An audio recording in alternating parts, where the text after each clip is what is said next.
Fidah Nur, SPMSI, adalah merupakan salah satu dosen di Universitas Halu Oleo, Fakultas Kehutanan dan Ilmu Lingkungan, program studi kehutanan, adalah merupakan salah satu tim dalam mata kuliah kelembagaan sumber daya hutan. Dan ini adalah merupakan mata kuliah inti dari saya, dengan konsentrasi saya lebih ke kelembagaan kehutanan. Mata kuliah kelembagaan sumber daya hutan terdiri dari 2 SKS, dan metode pembelajaran yang digunakan adalah dalam bentuk luring dan daring atau online dan offline. Metode yang digunakan dalam mata kuliah ini adalah metode diskusi, studi kasus ya atau case study, dan project based learning. Mata kuliah ini meskipun 2 SKS tetapi banyak membutuhkan dukungan-dukungan implementatif di lapangan, tentu dengan banyak mengarahkan mahasiswa untuk lebih mengenali masalah-masalah kelembagaan dalam sumber daya hutan. CPL Prodi yang dibebankan pada mata kuliah ini adalah CPL 2 dan CPL 4, di mana CPL 2 ini mampu menunjukkan kinerja kelembagaan kehutanan dan output kebijakan kehutanan yang melibatkan stakeholder dalam pengelolaan hutan berkelanjutan, kegiatan-kegiatan konservasi, dan pengelolaan hasil hutan. Dan CPL keempat adalah mahasiswa memiliki kemampuan dalam mengevaluasi isu-isu terkini dalam bidang kebijakan kehutanan dengan merujuk pada prinsip dan teori pengelolaan hutan berkelanjutan. Capaian pembelajaran mata kuliah ini atau CPMK terdiri dari 4 capaian. Pertama adalah mahasiswa mampu mengevaluasi peran stakeholder dalam bidang kehutanan dengan merujuk pada prinsip dan teori pengelolaan hutan berkelanjutan di wilayah Walachia. CPMK kedua adalah mahasiswa mampu mengukur kinerja pengelolaan hutan melalui penguatan kelembagaan berdasarkan indikator ekologi, ekonomi, dan sosial budaya. CPMK ketiga adalah mahasiswa mampu menganalisis aktor dan keterlibatan aktor dalam kelembagaan kehutanan sebagai upaya dalam pengelolaan hutan kolaboratif.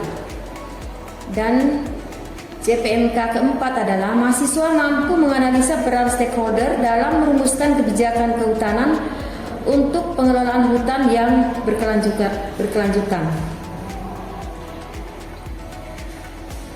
Mata kuliah ini terdiri dari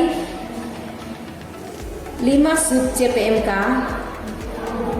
Sub CPMK pertama adalah mahasiswa mampu merangkum pengertian dan ruang lingkup kelembagaan sumber daya hutan, klasifikasi dan karakter, serta strategi keterlibatan aktor dalam kelembagaan sumber daya hutan. Sub CPMK kedua adalah mahasiswa diharapkan mampu menganalisis dan melakukan sintesis peran aktor dalam kelembagaan pengelolaan sumber daya hutan yang berkelanjutan. Sub CPMK ketiga, mahasiswa mampu menganalisis dan merancang strategi peran kelembagaan kehutanan dalam pengambilan kebijakan. Dan sub CPMK keempat, mahasiswa mampu menganalisis rekomendasi kebijakan penguatan kelembagaan lokal dalam pengelolaan hutan berkelanjutan. Dan yang terakhir adalah sub CPMK 5, diharapkan mahasiswa mampu menganalisa beberapa aktor dalam pengelolaan hutan lestari. Deskripsi singkat dari mata kuliah ini adalah mata kuliah ini sebagai mata kuliah pilihan yang disajikan di semester 4 dengan substansi mata kuliah diharapkan mampu menghasilkan profil lulusan yang mampu bekerja secara profesional dalam bidang analisis kebijakan kelembagaan kehutanan yang berdedikasi dan berkompeten di bidang kehutanan.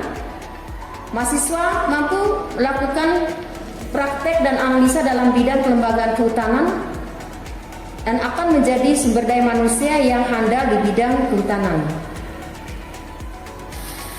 Referensi yang digunakan dalam mata kuliah ini adalah referensi utama dan referensi pendukung, di mana referensi utama yang digunakan adalah beberapa buku. Pertama adalah pengelolaan sumber daya alam, yang kedua adalah beberapa jurnal yang terkait dengan kelembagaan sumber daya hutan, yang beberapa tulisan tersebut melibatkan saya sebagai tim pengampu mata kuliah dalam kelembagaan kehutanan, dan tulisan-tulisan tersebut adalah merupakan kasus-kasus yang terjadi di wilayah Sulawesi Tenggara. Dan tentu kami juga menggunakan beberapa referensi pendukung dengan mengambil beberapa buku-buku dan referensi dan serta jurnal yang terkait dengan kelembagaan sumber daya hutan. Dosen pengampu dalam mata kuliah ini terdiri dari 3 orang. Saya sendiri, Ibu Hafidah Nur STMSI, dan selaku koordinator dari mata kuliah ini adalah Bapak Dr. Insinyur Nur Arafa SBMSI dan Bapak Lade Ahmaliun SHUT MSc. Itulah gambaran singkat dari mata kuliah kelembagaan sumber daya hutan yang disajikan pada semester keempat dengan jumlah SKS 2. Sekian dan terima kasih. Wassalamualaikum warahmatullahi wabarakatuh. Assalamualaikum.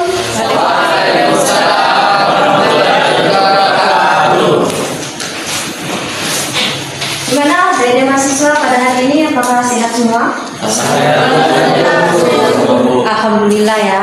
Semoga kita dilimpahkan kesehatan ya, karena salah satu kunci untuk sukses dan melaksanakan kegiatan tentu kita harus sehat ya. Oke. Hari ini kita akan mulai perkuliahan ya. Ini kalau tidak salah ini minggu ke-14 ya. Pertemuan 14 ya. Jadi sebentar lagi kita akan melaksanakan final test ya. Jadi minggu depan kita masih masuk, dan 2 minggu depan kita sudah melaksanakan ujian akhir semester ya. Jadi adik-adik mahasiswa tentu diharapkan membuka lagi, mengingat kembali dan mereview kuliah yang sudah dilaksanakan selama 15 minggu ya. Oke. Sebelum kita mulai aktivitas kuliah kita pada hari ini ya, kita berdoa dulu menurut agama dan kepercayaan.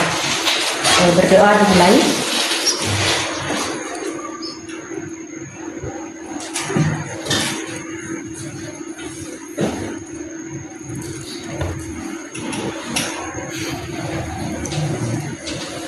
Oke, selesai ya. Oke, materi kita pada hari ini tentu kita terkait dengan materi sebelumnya dari mahasiswa.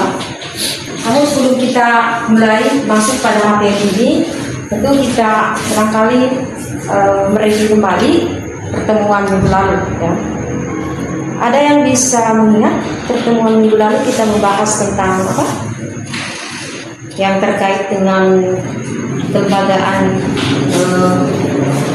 sumber daya hutan dalam pengelolaan hutan konservasi. Ya, silakan, Saiful mungkin. Mungkin itu terkait dengan HKR, hutan kemasyarakatan.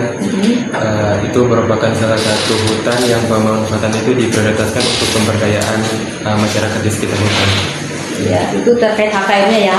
Tapi di kawasan konservasi juga itu ada di mahasiswa tentu ada beberapa lembaga-lembaga lokal ya yang terlibat dalam pengelolaan kawasan konservasi ya. Nah, terus yang lain mungkin ada pengalaman-pengalaman di lapangan barangkali yang terkait tugas-tugasnya ya, yang terkait dengan implementasi praktek hutan kemasyarakatan. Mungkin silakan namanya ya siapa? Baik, sebelumnya perkenalkan nama saya Rodi Muhammad Jafar Kendi dengan NIM M1A12298. Jadi kemarin itu saya sempat mengikuti magang jadi seorang pendamping perhutanan sosial yang ada di Kecamatan Moramo, Kabupaten Konawe Selatan, khususnya di Desa Ulusena. Itu pada mendampingi masyarakat kelompok tani hutan di desa tersebut, di mana mereka mengelola suatu kawasan dengan pola agroforestry yang dimana bukan hanya dalam tanaman pertanian saja, tapi namun dengan tanaman dengan kehutanan, dimana sebagai keberlanjutan suatu ekosistem dan keberlanjutan dengan ekonomi sumber daya masyarakat di sana. Terima kasih. Ya. Jadi itu tadi ada apa namanya, ada kasus ya tentang penerapan program HKM ya di Desa Ulusena, Kecamatan Moramo di Kabupaten Konawe Selatan ya. Ya, tentu di beberapa tempat di Sulawesi Tenggara ini ada mahasiswa banyak ya praktek atau program HKM yang sudah tadi teman ada mahasiswa sudah menjelaskan implementasi tentang program atau implementasi program hutan kemasyarakatan di Desa Ulusena ya. Jadi mungkin nanti yang mau magang bisa juga melaksanakan magang di sana. Jadi banyak hal-hal yang bisa dipelajari oleh saudara-saudara mahasiswa ketika melakukan kunjungan ke lapangan ya. Karena apa yang kita dapatkan di dalam kelas itu kadang-kadang di fakta di lapangan banyak problem-problem atau kendala-kendala ya. Bukan hanya idealnya sebuah program, tetapi banyak kendala yang bisa ditemui di lapangan. Oke, itu tadi beberapa, ada 2 tanggapan ya. Nah, tolong dibuka akun Spadanya ya, karena kita punya akun Spada. Pada punya ya? Iya. Jadi akun Spada ini untuk memudahkan dosen dan mahasiswa ketika ada penugasan ya, tentu mengirimkan di akun Spada ya. Jadi ini untuk mengefektifkan proses belajar mengajar kita. Nah, ini kita akan mempelajari ada mahasiswa terkait dengan kelembagaan sumber daya hutan. Namun ada mahasiswa harus paham sebenarnya lembaga itu apa itu sebenarnya lembaga ya. Mungkin sudah pada dipelajari ya. Lembaga itu adalah wadah ya, wadah. Di dalam wadah itu tentu ada aksi-aksi kolektif dari stakeholder yang punya banyak kepentingan. Jadi untuk lebih jelasnya nanti kita akan lihat di PowerPoint ini. Apa sebenarnya makna dari gambar ini? Coba kita lihat. Ini saya lanjutkan. Siapa yang bisa ini? Apa yang Anda bisa lihat dalam gambar tersebut dari mahasiswa? Itu kan ada individu ya. Ada orang yang lagi ngobrol, ada orang yang lagi duduk-duduk membicarakan sesuatu, ya. Terus ada perilaku ya, ada perilaku. Apa itu perilaku? Ada perilaku dari orang yang duduk di depan, orang yang duduk di belakang, ya, di samping. Terus ada yang ngobrol, ada yang berpangku tangan, ya, ada yang begini ya. Seperti kita mungkin dalam ruang kuliah ini, ada yang begini, ada yang begini ya. Itu kan perilaku ya dari adik-adik mahasiswa. Yang ketiga itu ada hubungan, maknanya ada hubungan. Kenapa dikatakan ada hubungan? Karena ada yang ngobrol di depan, ada yang berbicara di depan, ada yang mendengarkan, dan ada yang mengacungkan tangan misalnya. Itu ada hubungan. Nah, individu ya dan perilakunya dan hubungan yang ada di dalam gambar tersebut tentu punya tujuan. Seperti kita berkumpul di sini ya, ada kelompok mahasiswa yang memprogramkan mata kuliah sumber daya hutan. Nggak mungkin ya, tidak mungkin saudara mahasiswa mau duduk di sini kalau tidak ada tujuan ya, seperti di gambar tersebut. Itu jadi gambar ini akan memperlihatkan kita bahwa sebenarnya kelembagaan itu adalah merupakan ilmu yang sangat penting dalam pengelolaan sumber daya hutan, ya, karena dia melibatkan berbagai aktor atau stakeholder. Ada yang tahu tadi ada yang tahu tentang stakeholder di sini? Apa itu stakeholder? Baik, stakeholder atau pemangku kepentingan merujuk pada individu atau kelompok yang memiliki suatu kepentingan. Ya, jadi stakeholder itu orang yang punya kepentingan, ya. Orang yang punya kepentingan terhadap suatu kegiatan misalnya, ya. Seperti kita dalam kampus ada mahasiswa. Stakeholdernya kan tentu ada mahasiswa, ya, ada tenaga kependidikan, ada tenaga pendidik, ada cleaning service, ya, seperti itu juga. Jadi wadahnya itu, lembaganya itu ya fakultas kita, ya. Paham ya? Jadi kelembagaan itu adalah sistem perilaku hubungan individu atau kelompok, ya. Di dalamnya ada sistem norma, ada hubungan, ada penyatuan nilai dan prosedur-prosedur tertentu. Bagaimana sebenarnya hubungan antara individu atau kelompok dalam bekerja, ya? Tentu dia harus diikat oleh sistem, ya, norma, prosedur. Yang tentu sistem norma prosedur itu ya tentu disepakati oleh unsur-unsur lembaga. Jadi kalau lembaga itu tidak ada kesepakatan, ya, misalnya lembaga itu tidak berjalan efektif. Sama nanti dalam hutan kemasyarakatan. Jadi kalau tidak terjadi kesepakatan, ya, di dalam pelaksanaan HKM nantinya yang melibatkan kelompok tani, ya, melibatkan KPH misalnya, dan melibatkan dinas-dinas terkait, itu pasti tidak akan berjalan secara efektif, ya. Yakin? Artinya apa? Lembaganya tidak sehat. Ya. Jadi sebenarnya tujuan kelembagaan, ya, untuk menciptakan tata hubungan kerja yang efektif antara individu maupun ke kelompok, ya, maupun kelompok dalam pengembangan HKM dan hutan desa. Jadi sebenarnya begini, inti keberhasilan program hutan kemasyarakatan saudara-saudara mahasiswa itu sebenarnya ketika ada tata hubungan kerja yang efektif antara individu, ya, ataupun kelompok, itu pasti HKM yang berjalan di suatu tempat itu pasti akan berjalan bagus, tujuan dan program yang Nah, ini komponen kelembagaan, ya. Jadi terdiri dari organisasi, fungsi kelembagaan, perangkat kelembagaan. Jadi dalam ruang lingkup kelembagaan itu sebenarnya ada properti right. Pernah mendengar properti right? Hak kepemilikan, kan? Hak pemilikan. Jadi ketika hak kepemilikan itu jelas, biasanya kelompok atau individu itu akan lebih menjaga sumber daya, ya? Misalnya saja ada mahasiswa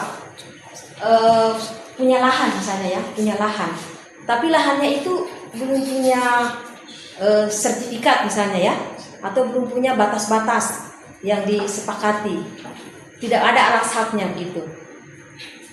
Sebagai pemilik tentu kita tidak punya properti kita tidak jelas di situ, hak kepemilikan kita tidak jelas, ya. Jadi ruang lingkup kelembagaan itu adalah batas-batas kewenangan atau biasa disebut jurisdiction boundaries. Dan yang ketiga adalah ada keterwakilan atau ada rule of representative. Itu, ya, dari mahasiswa. Kendala-kendala itu, ya. Ada pertanyaan mungkin? Apa? Silakan. Jadi saya ingin bertanya, ini kan membahas HKM atau hutan kemasyarakatan. Ya. Jadi saya ingin bertanya Ibu, itu bagaimana suatu kelompok dalam individu itu mengelola hutan masyarakat tersebut, Ibu? Gimana cara yang mereka mengelola? Karena kan kita lagi membahas ini hutan masyarakat, tapi Ibu belum membahas itu bagaimana cara mengelolanya. Oh iya. Jadi pengelolaannya itu, ya. Ada yang bisa menjawab yang lain barangkali? Memberikan saran yang pernah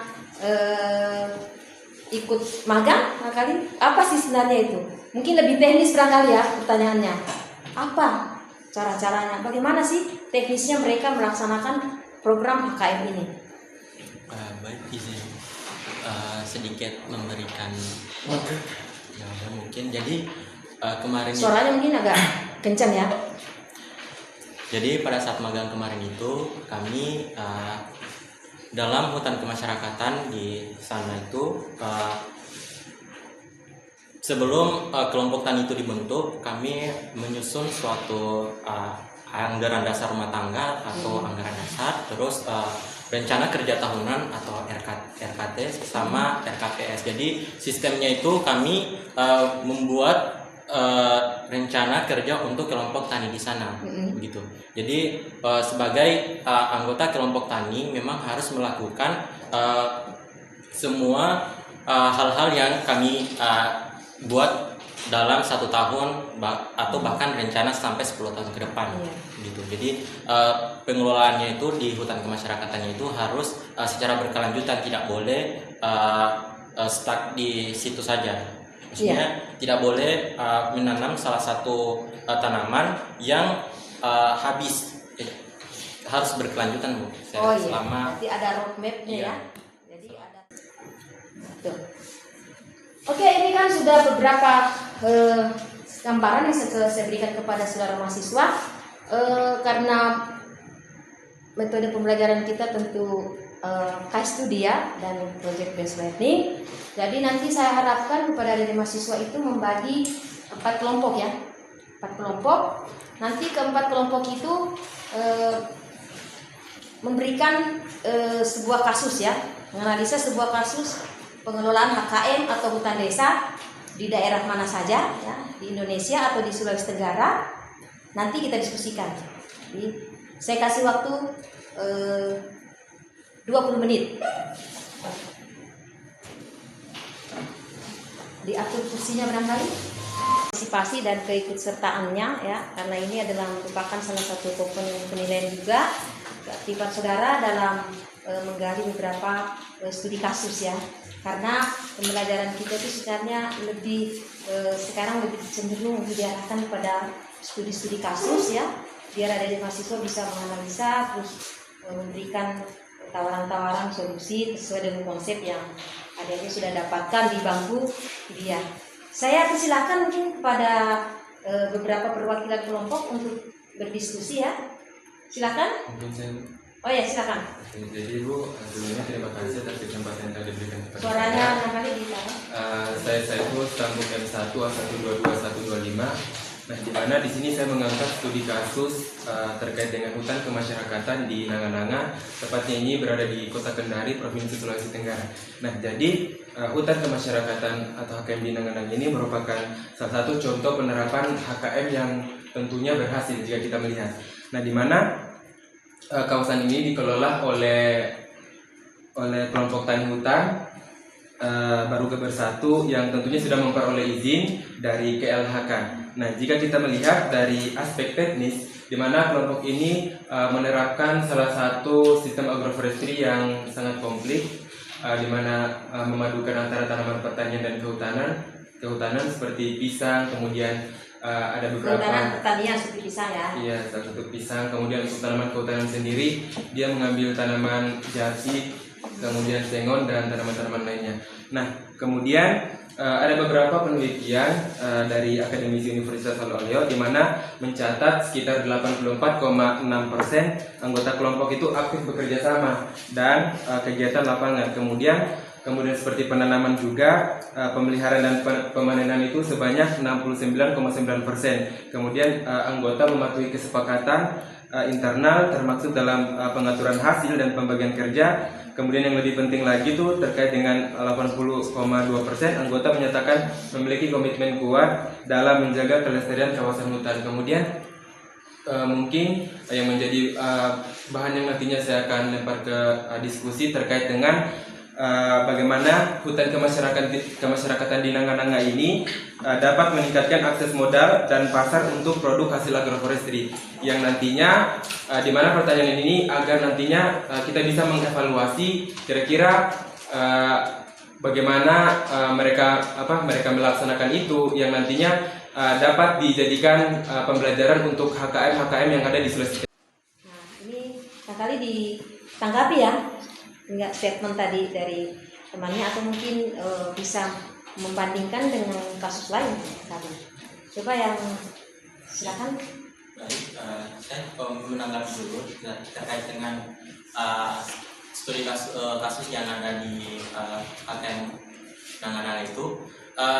Tadi mengenai pengelolaannya di hutan masyarakat itu kan biasa kalau misalnya akses modal dan pasar itu mereka mengelola apa sih pada untuk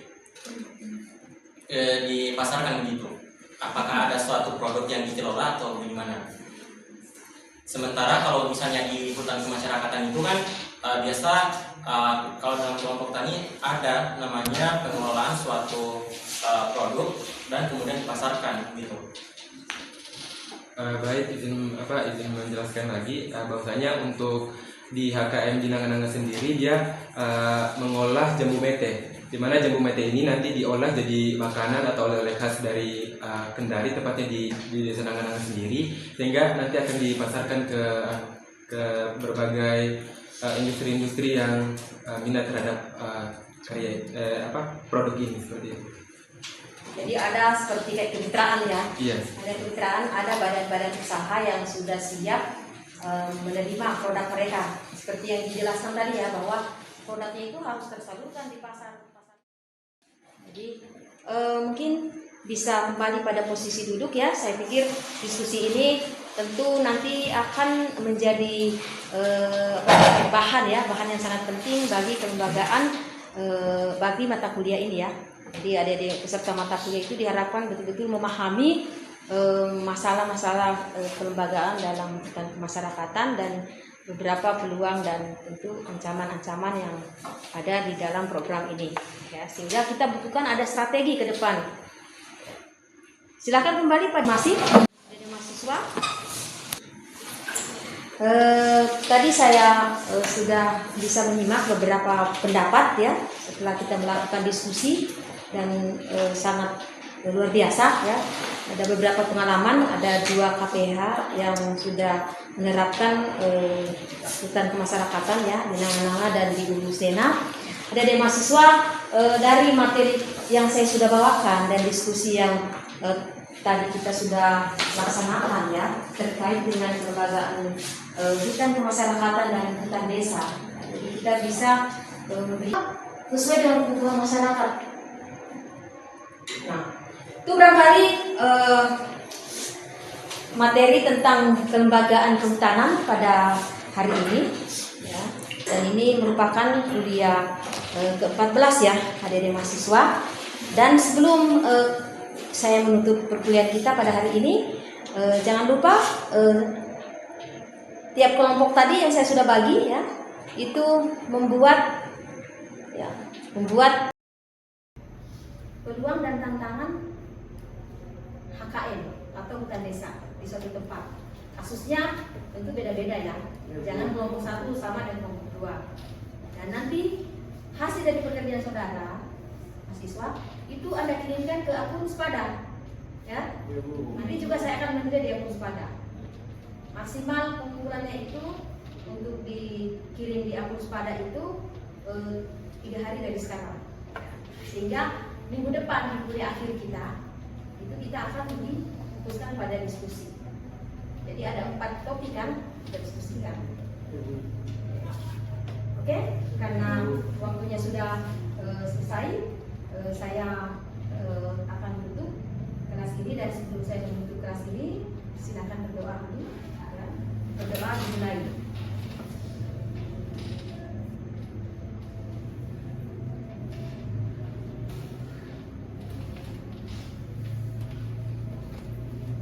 Selesai.